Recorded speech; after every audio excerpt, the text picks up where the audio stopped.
அனைவருக்கும் வணக்கம். என்னுடைய பெயர் சரஸ்வதி. நான் தற்போது விழுப்புரம் மாவட்டம் கிளியனூர் அருகே இருக்கக்கூடிய ஒரு கிராமத்தில் வசித்து வருகிறேன். நான் கட்டிட வேலைக்கு சென்று வந்தேன். என் கணவனுடைய பெயர் தனஞ்சயன். அப்படிதான் ஒரு நாள் நான் கட்டிட வேலைக்கு சென்றபோது அங்கு வேலை செய்த கொத்தனாரான ருத்ரகுமாருடன் எனக்கு பழக்கம் ஏற்பட்டது. நாங்கள் இருவரும் பேசி பழகி வந்தோம். ஒரு கட்டத்தில் எனக்கும் அவருக்கும் தவறான உறவு ஏற்பட்டது. ருத்ரகுமாருக்கு 40 வயதாகிறது. அவருடைய மனைவிதான் விஜயலட்சுமி. ருத்ரகுமாருக்கு 2 மகன்களும் 1 மகளும் உள்ளனர். எனக்கும் ருத்ரகுமாருக்கும் ஏற்பட்ட பழக்கத்தின் காரணமாக நாங்கள் இருவரும் அடிக்கடி தனிமையில் சந்தித்து உல்லாசமாக இருந்து வந்தோம். நாங்கள் எந்த பகுதிக்கு வேலைக்கு சென்றாலும் ருத்ரகுமார் முன்கூட்டியே அந்த பகுதிகளில் சுற்று வட்டாரத்துக்கெல்லாம் சென்று எங்கெல்லாம் மறைவான இடம் இருக்கிறது என நோட்டமிட்டு வந்து விடுவார். நானும் அவரும் ஒன்றாக வேலை செய்துவிட்டு வீட்டுக்கு வரும் வழியில் அந்த மறைவான இடங்களுக்கு செல்லாம், ஒதுக்குப்புறமான இடங்களுக்கு செல்லாம் நாங்கள் உல்லாசமாக இருந்து வருவோம். சில நேரங்களில் நாங்கள் எந்த ஒரு வீட்டில் வேலை செய்தாலும் அந்த வீட்டில் அனைவரும் சென்ற பிறகு, எங்களுடன் வேலை செய்த அனைவரும் சென்ற பிறகு எல்லோரும் சென்று விட்டார்களா என உறுதி செய்துவிட்டு அந்த வீட்டில் கூட நாங்கள் உல்லாசமாக இருந்து வந்தோம். இப்படி தினமும் நானும் அவரும் உல்லாசம் அனுபவித்து வந்தோம். வழக்கமாக வேலை முடித்ததுமே சாயந்தரம் 5-6 மணிக்கெல்லாம் வீட்டுக்கு செல்லக்கூடிய ருத்ரகுமார் என்னுடன் ஏற்பட்ட பழக்கத்தின் காரணமாக தினமும் அவருடைய வீட்டிற்கு 7-8 மணிக்கு தான் சென்று கொண்டு இருந்தார். நானும் என்னுடைய வீட்டில் வேலை அதிகமாக இருக்குது என பொய் சொல்லி நானும் அவரும் தினமும் உல்லாசம் அனுபவித்து வந்தோம். எங்களுடைய தகாத உறவு ருத்ரகுமாருடைய மனைவிக்கு தெரியாது. ஒரு நாள் நானும் ருத்ரகுமாரும் நாங்கள் வேலை செய்த அந்த வீட்டில் உல்லாசமாக இருந்தபோது எங்களுடன் வேலை செய்த ஒரு பெண் அதனை பார்த்து விட்டார். இதனால் நாங்கள் அதிர்ச்சி அடைந்தோம்.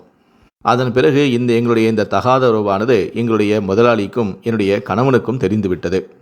இதை தெரிந்ததும் அனைவருமே அதிர்ச்சி அடைந்தனர். என்னுடைய கணவனும் என்னுடைய தகாத உறவை கண்டித்தார். என்னுடைய முதலாளியும் நீ இதுபோல் நடந்து கொண்டால் உன்னை நான் இனி வேலைக்கே அழைக்க மாட்டேன் எனவும் என்னை திட்டினார். அதன் பிறகு என்னையும் ருத்ரகுமாரையும் ஒரே இடத்தில் வேலைக்கு அவர் போடுவதே இல்லை. 2 பேருமே வெவ்வேறு இடங்களில்தான் வேலைக்கு அவர் அனுப்பியும் வைத்தார். இதனால் நானும் ருத்ரகுமாரும் சந்திக்க முடியாமலும் போனது. அதன் பிறகு நான் ருத்ரகுமாரை என்னுடைய வீட்டிற்கு அழைத்து அவருடன் உல்லாசமாக இருந்து வந்தேன். எனக்கு ருத்ரகுமாருடன தொடர்பை கைவிட மனமில்லை. என் கணவன் என்னை பலமுறை கண்டித்த போதிலும் நான் ருத்ரகுமாருடன் உறவை கைவிடாமல் தொடர்ந்து வந்தேன். இப்படி அடிக்கடி ருத்ரகுமார் என்னுடைய வீட்டிற்கு வந்து செல்வது எப்படியோ என் கணவனுக்கு மறுபடியும் தெரிந்துவிட்டது. இதனால் என் கணவர் என்னையும் கண்டித்தார். அதன் பிறகு ருத்ரகுமார் வேலை செய்ததற்கு அவரை தேடிச் சென்று அவரையும் கண்டித்தார். இனி என்னுடைய மனைவியுடன் நீ தொடர்பு வைத்திருந்தால் உன்னை நான் கொலை செய்து விடுவேன் எனவும் அவரை எச்சரித்து வந்தார். என் கணவர் எவ்வளவுதான் எச்சரித்தாலும் நாங்கள் அதனை கண்டுகொள்ளவே இல்லை. எங்களுடைய தகாத உறவு தொடர்ந்து கொண்டேதான் இருந்தது. இதனால் ஆத்திரத்தின் உச்சிக்கே சென்ற கணவர் ஒரு நாள் அவருடைய உறவுக்காரரான பூங்கொடி மற்றும் கண்ணனை வீட்டிற்கு அழைத்து வந்தார். அதாவது, இன்று நான் உன்னுடைய கள்ளக்காதனை கொலை செய்ய வேண்டும் அல்லது உன்னை நாங்கள் கொலை செய்து விடுவோம் என என்னை மிரட்டினார்கள். நீ எங்களுக்கு ஒத்துழைப்பு கொடுக்கவில்லை என்றால் உன்னை நாங்கள் கொலை செய்து விடுவோம் என்னை மிரட்டினார்கள். இதனால் பயந்து போன நான் என்னுடைய கள்ளக்காதனை கொலை செய்ய அவர்கள் சொல்வது போல நான் நடந்து கொண்டேன். என் கணவர் அப்போது என்னிடம் சொன்னார், நீ எப்படி நீ அவரை உல்லாசத்துக்கு அழைப்பாயோ அதே போல இப்போது நீ உல்லாசமாக அவரை நீ அழைக்க வேண்டும். இன்று நாங்கள் அவரை போட்டு தள்ளப் போகிறோம் என கூறினார்கள். இதனால் பயந்து போன நான் வேறு வழியின்றி இரவு சரியாக 9 மணி அளவில் என் கணவனுக்கு நான் ஃபோன் செய்தேன். என் கணவர் தற்போது வெளியூருக்கு சென்றிருப்பதாகவும் வீட்டில் யாருமே இல்லை என்றும் இப்போது வந்தால் உல்லாசமாக இருக்கலாம் எனவும் நான் ருத்ரகுமாரை அழைத்தேன். அவரும் சந்தோஷமாக உடனே வருகிறேன் என சொல்லிவிட்டு அவரும் கிளம்பி வந்தார்.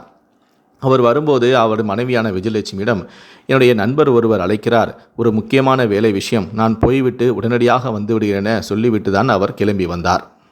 ருத்ரகுமார் என்னுடைய வீட்டிற்கு வந்ததுமே அவரை நான் படுக்கைக்கு அழைத்து வந்தேன். அந்த சமயத்தில் பீரோவுக்கு பின்னால் மறைந்திருந்த என்னுடைய கணவனான தனஞ்சயன், அவருடைய உறவுக்காரரான கண்ணன் மற்றும் பூங்கொடி ஆகிய 3 பேருமே சேர்ந்து இரும்பு ராடால் என்னுடைய கள்ளக்காதலான ருத்ரகுமாரின் பின் தலையில் ஓங்கி அடித்தனர்.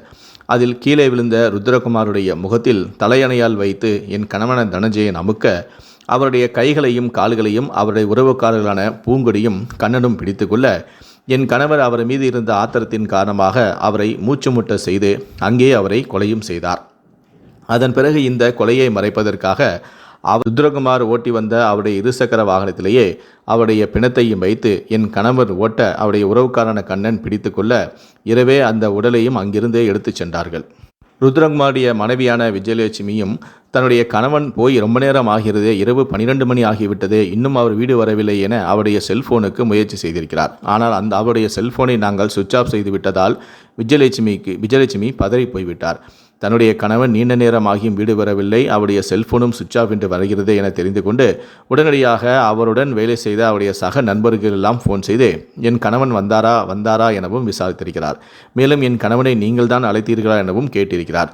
ஒருவர் கூட இல்லையே, நான் அழைக்கவில்லை என பதில் சொல்லியிருக்கிறார்கள். இதனால் என்னுடைய கள்ளக்காதலான ருத்ரகுமாரின் மனைவிக்கு அது பேர் அதிர்ச்சியை கொடுத்திருக்கிறது. அதன் பிறகு அவருடைய மனைவியான விஜயலட்சுமி அவருடைய உறவுக்காரர்கள் அனைவரிடமும் சொல்லி காணாமல் போன ருத்ரகுமாரை இரவு முழுவதும் வலைவீசி தேடியிருக்கிறார்கள்.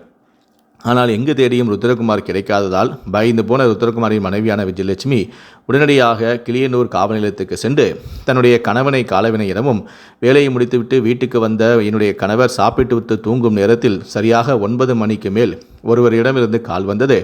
அப்போது அவரிடம் பேசிய என்னுடைய கணவனோ என் நண்பன் அழைக்கிறான், ஒரு முக்கியமான விஷயம் இருக்கிறது, போய்விட்டு உடனடியாக வருகிறேன் என கிளம்பி சென்றார். ஆனால் போய் வெகு நேரமாகியும் அவர் வீடு திரும்பவும் இல்லை. அவருடைய மொபைல் ஃபோனும் சுவிட்ச் ஆஃப் என வருகிறது என கிளியனூர் காவல் நிலையத்தில் அவரும் புகாரளித்திருந்தார். போலீசாரும் அவரிடமிருந்து அனைத்து தகவலையும் பெற்றுவிட்டு நாங்கள் உன்னுடைய கணவனை கண்டுபிடித்து தருகிறோம் என ஆறுதல் கூறி அனுப்பி வைத்தனர். இந்த நிலையில்தான் அதிகாலை 4 மணி அளவில் புதுச்சேரி திண்டிவனம் புறவழி சாலையில் கோணிப்பட்டு கீழ்கூத்தம்பாக்கம் இடைப்பட்ட பகுதியில் சாலையோரமாக சாக்கால் முகத்தை மூடி கட்டிய நிலையில் கழுத்தில் காயங்களுடனும் ஒருவருடைய உடல் கிடப்பதாக போலீசாருக்கு தகவல் வந்தது. என்னுடைய கணவர் என்னுடைய ருத்ரகுமாருடைய உடலை எடுத்து போய் அந்த பகுதியில் வீசிவிட்டு வந்திருக்கிறார்.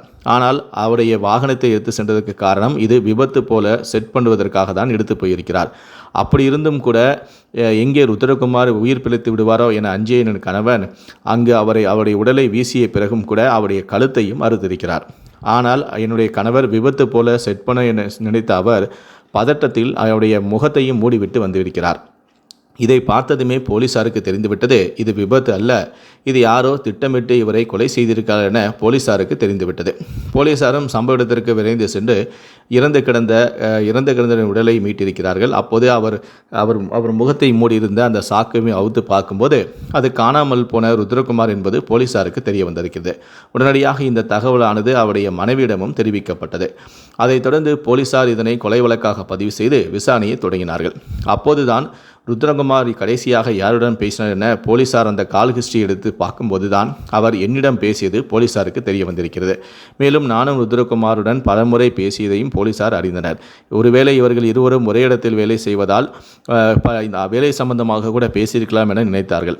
ஆனால் சம்பவம் நடந்த அன்று கடைசியாக அவருக்கு ஃபோன் போட்டு அழைத்ததே நான் தான் என்பதால் போலீசார் என்னை அழைத்து கிடுக்குப்பிடி விசாரணை மேற்கொண்டார்கள்.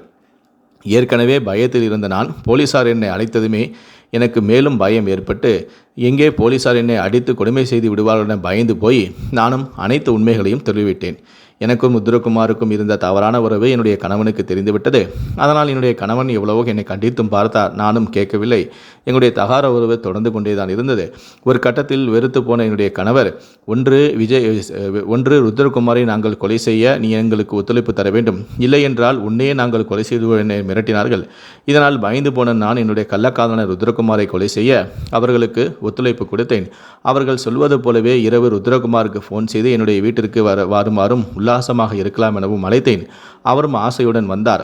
அந்த சமயத்தில் தான் என் கணவனான தனஞ்சயன் அவருடைய உறவுக்காரரான பூங்கொடி மற்றும் கண்ணன் இருவருடன் சேர்ந்து கட்டையாலும் இரும்பு கம்பியாலையும் ருத்ரகுமாரை சரமாரியாக அடித்தும் கொலை செய்தனர்.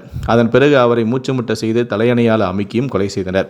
அதன் பிறகு இது விபத்து போல செட்டப் செய்வதற்காக அவருடைய வாகனத்திலேயே அவருடைய உடலையும் எடுத்து சென்று சாலையோரமாக வீசி வந்து விட்டனர் எனவும் நான் போலீசாரிடம் தெரிவித்தேன். இதையடுத்து போலீசார் வழக்கு பதிவு செய்து என்னுடைய கணவனான தனஞ்சயன், அவருக்கு உதவி செய்த அவருடைய உறவுக்காரர்களான பூங்கொடி மற்றும் கண்ணன் ஆகிய இருவரையும் கைது செய்தனர். தகாத உறவின் காரணமாக கொத்தனார் கொலை செய்யப்பட்ட சம்பவமானது அந்த பகுதியில் பெரும் பரபரப்பையும் அதிர்ச்சியையும் ஏற்படுத்தியது. எங்கள் 4 பேரையும் கைது செய்த போலீசார் சிறையிலும் அடைத்தனர். மேலும் அந்த சம்பவ இடத்தில் பதிவான CCTV காட்சிகளையும் போலீசார் கைப்பற்றினர்.